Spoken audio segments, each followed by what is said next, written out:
how has doing those segments or just everything that you've been doing creatively kept you sane during the pandemic? Oh, I think doing those segments it's a creative outlet, obviously, but it's also the fact that it is this quarantine update, Yeah, or this pandemic update. It changes week to week, right? So, um, and there was, you know, racial unrest in the middle, and yeah, it's been this nice kind of, obviously it's a commentary, but it's been a nice kind of way for me to organize how I'm feeling that week and hopefully articulate some humor surrounding it. yeah. There is part of me that's like, with every one of them, I'm like, well, that's the last one because I don't think I have any more ideas. And then it'll be, Tuesday night because they have to prepare them. Yes, of I course. record them and pass them off. And so Tuesday night, sometimes I'll come up with an idea. And so it varies, as everyone's experience during the pandemic has changed. Yeah. It's like it started off as it's going to be a couple weeks, and then you're like, this is never going to end. And then you're like, you know what, this is not bad. And then you're like, I'm going to kill myself. Exactly. Well, listen, and with all your kids and everything, like listen, you have material for forever, I'm sure, just with having them around, right? For sure. Oh yeah. But for somebody like you, who is a stand-up and who is so used to being on tour and getting on stage and getting on planes and all that kind of stuff, so that's halted. But you recently just got up on stage and you did it in front of a drive-in with all these cars. Jim, what was it like when you walked out there and did that? It was, I've done it now twice, and it was, it was not perfect, but it was safe, Yeah, performance situation where there was a community. I didn't have to worry about, am I endangering anyone right. or myself and my family. It was pretty interesting. It's surreal. In talking to other comedians, they're like, well, I have to get some reps in before I can do a show. And I'm like, you don't get it. You don't get reps. You just get to do the show, and Yeah, that's it. yeah. It was weird. Like we all, it was a very nice audience. I think we all need to laugh, but it's we're in a weird time. Yeah. And you can't do stand-up comedy on Zoom, can you? Because you're like, would that work? I don't know. I don't think so. To be fair, I've never done it, but like, I, I don't think that, I mean, this is fine, but like, even, occasionally the connection will go out, and it's Right. very, and so like, it's one thing to have a conversation, but if I'm trying to make you laugh, I think that's really hard. You Yeah. know what I mean? Well, you are making us laugh, and thank you again for that. This special, okay, first of all, of course, I had to watch the Canada part first. I mean, come on, listen, who am I kidding? So funny. And, shot in Kitchener, which I find interesting that you chose Kitchener. Why did you choose Kitchener? Well, I've done shows in different parts of Canada. Yeah, And I knew that some of just like touring schedule wise, I had done Toronto and I had done Ottawa. So I knew that I had to go outside of those. And I had done Calgary and I had done Edmonton. yeah. So I knew that I had to pick outside of there. I'd performed at Kitchener before and had a great time. So I was like, all right, I'll do Kitchener. You know what I mean?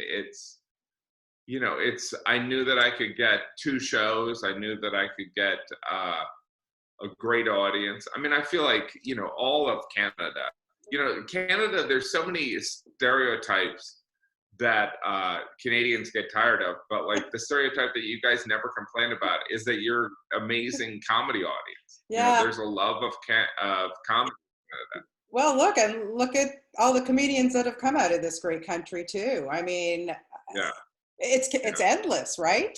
So yes, we do yeah. love comedy, Oh, but your special had me laughing so much. Honestly, the stuff that you pegged on was just perfect.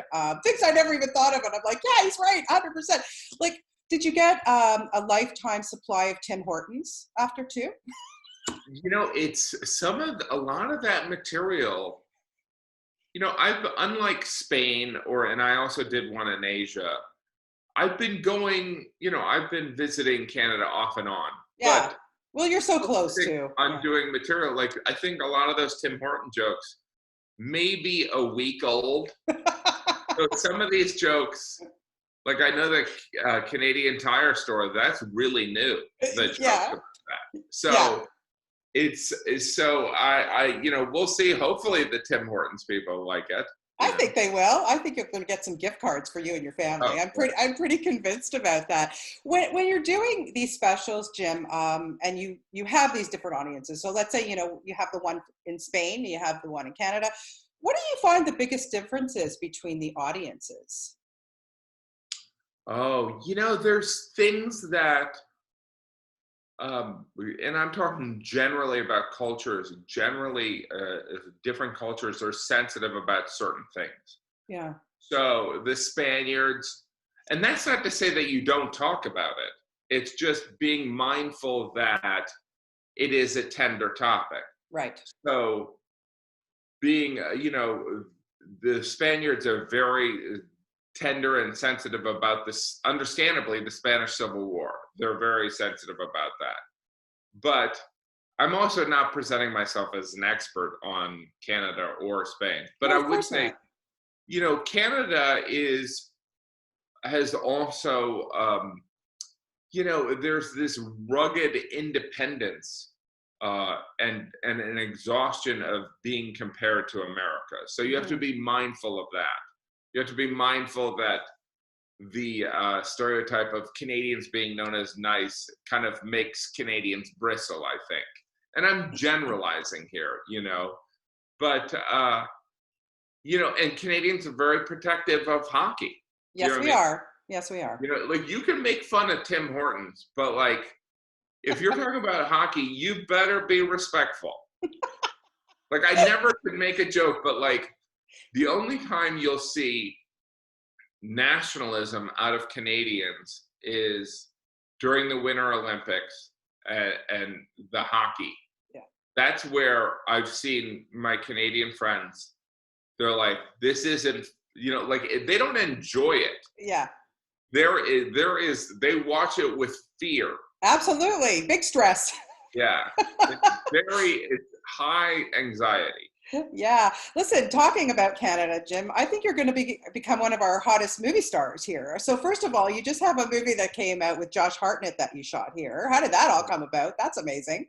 That was good. I had read the script. It's an amazing story about how this guy who was framed by the RCMP, and I play kind of a dirtbag guy who disappeared off the face of the earth. But I was sent the script. I loved the story, but I also was thrilled at the opportunity to play someone who is not a great guy. Right. I think, as an actor, you want to play these complex guys. Yeah. Well, talk about complex. A role that you have coming up soon. You're going to be playing our past Toronto Mayor, Rob Ford. Jim, that's big deal. That's a big deal, like, especially to us Torontonians, because that was quite a story all over the world. Never mind. I mean, Jimmy Kimmel had a great time with that. Are you nervous? What are you thinking? I mean, obviously we can't start shooting yet until this is all over, but what's that like for you to prep for that? It's interesting because I have received more direct messages or tweets or Facebook comments about the Rob Ford role than anything. And some of it is, there's a lot of strong feelings surrounding Rob Ford among people from Toronto. Mm-hmm. There are people that are like, how dare you glorify And then there are the people that are like, be respectful. This is a guy who has a family, Yes. who has children. And so there is obviously a human element, but, it's, the Ford Nation thing is so fascinating. And obviously we know it's the populism, it's a precursor to Trump. Hmm. So Yeah. it's really interesting on a lot of levels. But I'm not, first of all, who knows when we'll be able to shoot, but Yeah. I also know that because there's people that are like, look, I'll be your dialect coach, to do a Tupico, you have to, and so there is, there's moments that are, where I'm like, am I going to be able to do this? But I'm also confident that, I'm not going to be, you're shooting tomorrow. It's Right. like, I'll have time to prep.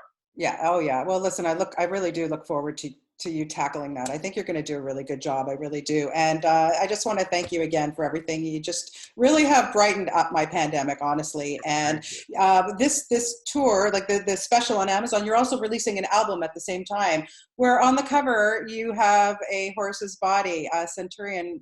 Seriously? That was interesting. Yeah, it started as, I knew Pale Tourist, it was it was going to be some worldwide thing, some global thing, because there's material on Asia and there's material on Florida, which is a whole other country. Yes, it is. And so I had met this artist, at this restaurant she was with a group and I was with my friends, and she paints animals almost exclusively. Oh. And I said, what's the weirdest request? And she said, the weirdest request is that occasionally guys will want to be painted as centaurs. And I was like, that I gotta do it. I got it. So I just thought it's so absurd, and it's, obviously it's not my body anyway. So it's just hopefully humorous and entertaining. But sometimes the cropping of it, if you crop out the horse body, Yeah. it looks non-PG. So. Well, it's definitely eye-catching. Listen, thank you again for your time, Jim. Such a pleasure for me to meet you via Zoom, and just the best to you and your family. And thank you again for keeping me entertained. I really, at most, appreciate that the most. Thank you so much. Thank you. Have a good one. Okay, see you soon. Bye-bye.